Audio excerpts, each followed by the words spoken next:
আসসালামুআলাইকুম viewers, আপনারা দেখছেন take Bangla 87 সঙ্গে আছে আমি মাসুদ পারভেজ। এই ভিডিওতে আমরা শিখব কম্পিউটার কিছু ট্রিক্স এন্ড ট্রিক্স, যে ট্রিক্সগুলো আমাদের জানা অতি জরুরি, কারণ এই ট্রিক্সগুলো জানা থাকলে আমরা অনেকগুলো কাজ খুব অল্প সময়ের মধ্যে কাজগুলো করতে পারবো। তো বেশিরভাগ কাজগুলি দেখাবো আমি কিবোর্ডের সাহায্যে।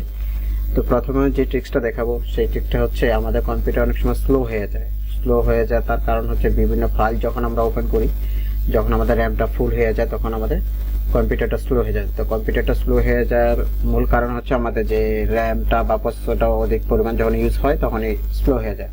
তো এটাকে একটু ফাস্ট করার জন্য আমরা কি করতে পারি, তখন আমরা বিভিন্ন রকমের রিফ্রেশ করার চেষ্টা করি। রিফ্রেশ করলে যেমন আমরা মাউসের রাইট বাটন চাপ দিয়ে রিফ্রেশ করার চেষ্টা করি, অথবা কিবোর্ড থেকে F5 এ চাপ দিয়ে রেখে রিফ্রেশ করার চেষ্টা করি। আমরা এখন কিবোর্ড থেকে F5 বা মাউসে রিফ্রেশ না দিয়ে আমরা কি করব, উইন্ডো প্লাস আর একসাথে চাপ দেব। চাপ দেওয়ার পরে এখানে আমাদের ডায়লগ বক্সটা ওপেন হয়ে যাবে। রানের ডায়লগ বক্সটা এখানে এসে লিখবো ট্রি লিখে আমরা ওকেতে চাপবো। যখন আমরা ওকেতে থাকবো এভাবে আমাদের কম্পিউটার রিফ্রেশ হবে। এখানে যত সময়টা নেবে ততই আমাদের কম্পিউটারটা স্লো দেখাবে। যত স্পিড হয়ে যাবে তত আমাদের কম্পিউটারটা খুব দ্রুত ফাস্ট হয়ে যাবে। আমরা এইভাবে কয়েকবার ট্রি দিয়ে দেবো, Ctrl+R লিখে ওকে, যখন ট্রি লেখা থাকবে ওকেতে চাপবো। এভাবে আমরা কম্পিউটারটা ফাস্ট করতে পারবো। যত স্লোই থাকুক না কেন, যত প্রসেসর স্লো থাকুক অথবা র্যাম স্লো থাকুক বা আমাদের প্রোগ্রাম ফাইলের কারণে স্লো থাকুক, কম্পিউটার খুব দ্রুত ফাস্ট হয়। যাদের কম্পিউটারটা স্লো থাকবে তাদেরকে এখানে অনেক স্লো ভাবে চলতে থাকবে, এত স্পিডে চলবে না। এভাবে আমরা কম্পিউটারটা ফাস্ট করতে পারি। 2 নম্বর ট্রিক্সটা হচ্ছে আমাদের অনেক সময় কি হয়, বন্ধু বান্ধব আসলে বা আমরা একটা কাজ করতেছি, কারো একটা ইমার্জেন্সি মেল পাঠাতে হবে। মেল পাঠাতে গেলে আমি যেই ইয়াতে কাজ করতেছি, এখন যদি ওই ইয়াতে যে ওই ডেস্কটপটাতে যদি কাজ করতে দিই তাহলে তারা জানতে পারতেছে আমি কি কাজটা করতে পারতেছি বা কি কাজটা করতেছি। তখন আমরা কি করব, নতুন করে একটা ডেস্কটপ তৈরি করে দেবো। সেই ডেস্কটপটা আমরা কিভাবে তৈরি করব, ধরেন এখানে আমার বিভিন্ন রকমের ফাইল ওপেন করা আছে। ধরেন এক্সাম্পল আমার একটা ফাইল ওপেন করা আছে, একটা ফাইল ওপেন করা আছে। তো এই ফাইলগুলো আমাদের ওপেন অবস্থায় থাকবে। এই ফাইলগুলো প্রত্যেকটা ফাইলে আমাদের ওপেন অবস্থা থাকবে। তখন আমরা কি করব, উইন্ডো+ট্যাব একসাথে চাপ দেবো।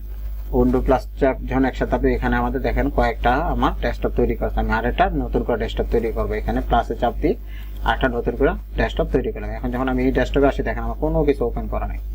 আর যখন আমি আগের আবার উইন্ডো+ট্যাবে চাপ দিব, তখন যদি আমি আগেরটায় আসি, দেখেন এখানে আসলেও আমাদের, বা যখন আমি 3 নম্বরটা আসি, এখানে আসলে আমাদের নতুন করে ডেস্কটপগুলো শো করতে থাকবে। তো এইভাবে যখন আমি 1 নম্বর ডেস্কটপে আসি, তখন এখানে আমার সমস্ত যে ফাইলগুলো আমি কাজ করছিলাম সেই ফাইলগুলো এখানে ওপেন হয়ে গেছে। তখন আমরা যখন যারা নতুন কাজ করবে বা যাদেরকে আমার কাজগুলো দেখাবো না বা নতুন করে নতুন ডেস্কটপে তাদের কাজ করতে দিব, তখন তাদেরকে এইভাবে নতুন ডেস্কটপটা শুরু করে দিব। এখান থেকে তারা প্রোগ্রাম ফাইল ওপেন করুক, এক্সেল ফাইল ওপেন করেন, তারা তাদের ফাইলগুলো ওপেন করে কাজ করতে পারবে। এখানে কাজ করলে আমি কি কাজ করছি, আমার কোন ফাইলগুলো ওপেন আছে, এগুলো তারা দেখতে পাবে না, বা তারা যেগুলো করবে এখানে নতুনভাবে করতে পারবে। তো এইভাবে আমি নতুন করে ডেস্কটপ ওপেন করে বন্ধু বান্ধবরা কাজ করতে দিতে পারি, বা অন্য কোনো কাজ থাকলে আরেকটা কাজে এখানে আমরা ট্রাই করতে পারি। এখন আমরা দেখব আমাদের কম্পিউটার অনেক সময় কেনার পরে আমরা জানি না ডেট অফ, আমরা কবে বা কত তারিখে কম্পিউটারটা তৈরি হয়েছে, বা আমাদের কম্পিউটার কনফিগারটা কি, কম্পিউটারে আইএসও ফাইল কি দেওয়া আছে। আমরা যদিও শর্টকাটভাবে জানতে পারি, যেটা হচ্ছে কম্পিউটার দিস মাই কম্পিউটারের প্রপার্টিসে যখন ক্লিক করবো এখানে কিছু অংশ দেখায়। তো এখানে ফুল দেখায় না, কিছু অংশ দেখায়। আমরা ফুলটা দেখবো, সেটা কিভাবে দেখতে পারি। সেটা দেখতে গেলে আমরা কিবোর্ড থেকে উইন্ডো+R এ চাপবো। চাপার পরে এখানে এসে লিখবো উইন্ডো+R এ চাপার পরে এই রানে এসে লিখবো ms info ms info 32.exe লিখে আমরা ইন্টারে চাপবো। ইন্টারে যখন চাপবো তখন আমাদের সিস্টেম সামারিটা এখানে ওপেন হয়ে যাবে। দেখেন সিস্টেম সামারিতে কি কি আছে, আমাদের ISO name Microsoft Windows 10 pro, আমাদের এখানে আইএসও ফাইলটা কি দেওয়া আছে, এটা নাম দেওয়া আছে, ভার্সন কত, ভার্সন নাম্বার হচ্ছে এত। এরপরে এখানে যে আইএসও ডেসক্রিপশনে কি নট অ্যাক্টিভ অ্যাভেলেবল দেখাচ্ছে, এখানে আইএসও ম্যানুফ্যাকচারার কি আছে, মাইক্রোসফট, এখানে পুরো দেওয়ার পরে সিস্টেম নেম কি আছে, সিস্টেম মানে আমার কম্পিউটার যে আইএসও যে নেমটা আছে, নেমটা বা সিস্টেম নেমটা কি আছে, নেমটা এখানে দেখাচ্ছে। এরপরে এটা যে সিস্টেম মডেল নাম্বার কত, মানে মাদারবোর্ডের মডেল নাম্বারটা কত, এটা মাদারবোর্ডের মডেল নাম্বারটা। তারপরে সিস্টেম টাইপ, এখানে সিস্টেম টাইপ কত বাইপস দেওয়া আছে, 64 বাইপস দেওয়া আছে, 64 বাইপস এখানে দেখাচ্ছে। এটা কোন দেশে ম্যানুফ্যাকচারিং সেটা দেওয়া আছে। এরপরে এটা প্রসেসর কি, প্রসেসর কোন জেনারেশনে, পুরো ডিটেইলসটা এখানে দেওয়া আছে। এরপর বায়োস ডেট কবে, দেখেন বায়োস ডেট 6/9/2017 আমার এটা ম্যানুফ্যাকচার হয়েছে। এরপরে বায়োস ভার্সন কত 3.0। এরপরে পুরো ডিটেইলসটা এখানে যে সমস্ত কিছু সব কিছু এখান থেকে দেখা যায়। যে টোটাল র্যাম আছে কত, টোটাল র্যাম কত, ইন্টার বিল্ডিং কত, কি গ্রাফিক্স কত, অল এভরিথিং এখান থেকে দেখতে পারবেন। এরপর যখন আপনি হার্ডওয়্যার রিজনে আসবেন, এখানে আসলে এখানে হার্ডওয়্যার গুলো দেখাবে, বা এখানে প্লাসে চাপ দিলে এখান থেকে সবকিছু শো করবে, একটা পর একটা শো করতে থাকবে। মেমোরি স্টোরেজ একটু যদি স্লো নিব, তারপর ক্যামেরা কি কোনটা ওকে আছে কোনো ওকে নাই, পুরো ডিটেইলসটা এখান থেকে দেখবো। এখানে ক্লিক করে এখানে সিডি রুমের অবস্থা কি, মাল্টিমিডিয়া কি অবস্থা, এখানে আসবে, একটু সময় লাগবে, সবগুলো চলে যাবে। ডিসপ্লে নেম দেখেন, ডিসপ্লে নেম এখানে পুরো ডিটেইলস আপনি যা জানতে চান, ইউএসবি ভার্সন কত আছে, এরপর পোর্টেবল ভার্সন কি আছে, সফটওয়্যার অ্যানিমেশন এখানে যখন প্লাস চাপ দিবেন সব এভরিথিং, সিস্টেম ড্রাইভার এখানে সব একটু আসবে, একটু সময় লাগবে, স্লোলি কাজ করবে। এরপরে এখানে যে প্রিন্টিং জব, নেটওয়ার্কিং কানেক্টিভিটি, এরপরে রানিং টাস্ক, মানে অল এভরিথিং যা আছে এইভাবে আপনি জানতে পারবেন। এখন আমরা দেবো পরবর্তী টেক্সটে। পরবর্তী টেক্সটের ভিতরে দেখবো আমরা আমাদের ব্রাউজারে যখন আমরা ওপেন করব, ব্রাউজার যখন ওপেন করি, ধরেন আমরা একটা ব্রাউজার ওপেন করলাম, আমরা ব্রাউজার ওপেন করার সাথে সাথে আমাদের এখানে একটা ট্যাব ওপেন হয়ে আসে। এখন নতুন করে যদি আমরা কোনো ট্যাব ওপেন করতে চাই এখানে, তাহলে এখানে প্লাস বাটনে চাইপে আমাদের ট্যাবগুলো ওপেন করতে হয়।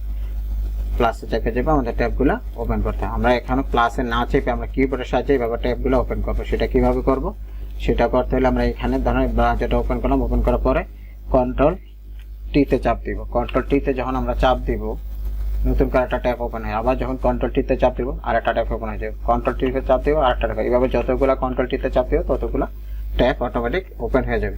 এখন প্রত্যেকটা ট্যাব আমরা একবারে কেটে ফেলতে চাই। একবারে কেটে ফেলতে গেলে আমাদের এখান থেকে ক্লোজিং এ চাপ দিয়ে এটা কাটতে হয়। আমরা কি করব, কিবোর্ড থেকে কাটবো। কিবোর্ড থেকে কাটতে গেলে আমরা কি করব, alter function F4, function F4 এ যখন চাপ দেবো, পুরো ডিটেইলসটা আমাদের কেটে গেছে। ব্রাউজারে যত ট্যাব আছে সমস্ত ট্যাবগুলো কেটে যাবে। আমি আবার দেখাচ্ছি। ধরুন আমরা এখানে নতুন করে ট্যাব 8-10টা ট্যাব আমরা ওপেন করলাম, কন্ট্রোল টি দিয়ে ওপেন করতে থাকলাম, 8-10টা ট্যাব আমরা ওপেন করে ফেললাম।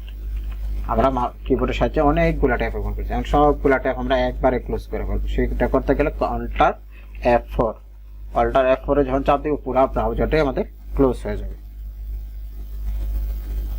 এইভাবে আমরা ব্রাউজারটা ক্লোজ করতে পারি, ওপেন করতে পারি। এখন আমরা দেখবো আরেকটি টিক্স দেখতে গেলে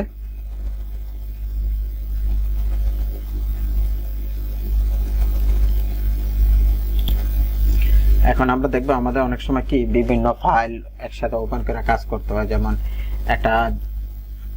একটা জেপিজি ফাইলে কাজ করলাম, এখন আমাদের আরেকটা কাজ করতে হবে। ফাইলটাকে আমরা মিনিমাইজ করে রাখলাম, ছোট করে রাখলাম এখানে, হ্যাঁ, একটা মাইক্রোসফট ওয়ার্ড ফাইল ওপেন করলাম, বিভিন্ন রকমের ফাইল ওপেন করে নিলাম, বড় করে ওপেন। এখন এই ফাইলটাকে আমরা কি করব, এটাকে এখান থেকে আমরা ছোট করতে গেলে মিনিমাইজ করলে, ম্যাক্সিমাইজ করলে এখান থেকে করতে হয়। তো এইটাকে আমরা ম্যাক্সিমাইজ কিভাবে করব, প্রত্যেকটা ফাইলকে ধরুন আমাদের একাধিক ফাইল, আমাদের এখানে একাধিক ফাইল আমরা মিনিমাইজ বা ম্যাক্সিমাইজ করে রাখবো। সেক্ষেত্রে আমরা এখানে ধরে খালি মাউসটা চাপ দিব, চাপ দিলে এটা ফুল হয়ে যাবে, আবার চাপ দিলে ছোট হয়ে যাবে, আবার এখানে চাপ দিলে বড় হয়ে যাবে, এখানে যখন ঝাঁকি দিব তখন ছোট হয়ে যাবে। আবার যখন দেখবেন আমাদের সবগুলা পেজকে আমরা ক্লোজ করে ফেলছি, তখন এখান থেকে খালি চাপতে থাকবো, যখন চাপবো, যেটাই ধরে চাপবো, বাকিগুলো অটোমেটিক দেখেন অটোমেটিক সবগুলা ক্লোজ হয়ে গেছে। এটাকে দেখেন এই থাকবে, আর একটা অনেক ক্লোজ হয়ে গেছে। এইভাবে আমরা প্রত্যেকটা ফাইলকে এভাবে ঝাঁকি দিয়ে আমরা ছোট বড় করে নিতে পারি। যখন ঝাঁকি দিব আবার বড় হয়ে গেছে, দেখেন যে বড় হয়ে গেছে। আবার যখন এইভাবে ঝাঁকি দিব তখন একবারে সবগুলো ক্লোজ হয়েছে, সবগুলো ক্লোজ হয়ে গেছে। আবার এখান ধরে যখন ঝাঁকি দিব, দেখেন আবার সবগুলা পেজ চলে আসছে অটোমেটিক। এখন আমরা পরবর্তী টেক্সটটা দেখবো। যে টেক্সটটা হচ্ছে আমাদের,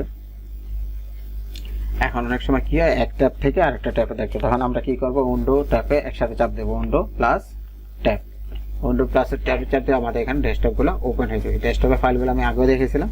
এখান থেকে আমরা বিভিন্ন রকম ফাইল এখান থেকে ওপেন করতে পারি, এখান থেকে ওপেন করতে পারি। যদি এই ফাইলটা ওপেন করতে চাই আমি এখান থেকে ওপেন করতে পারি।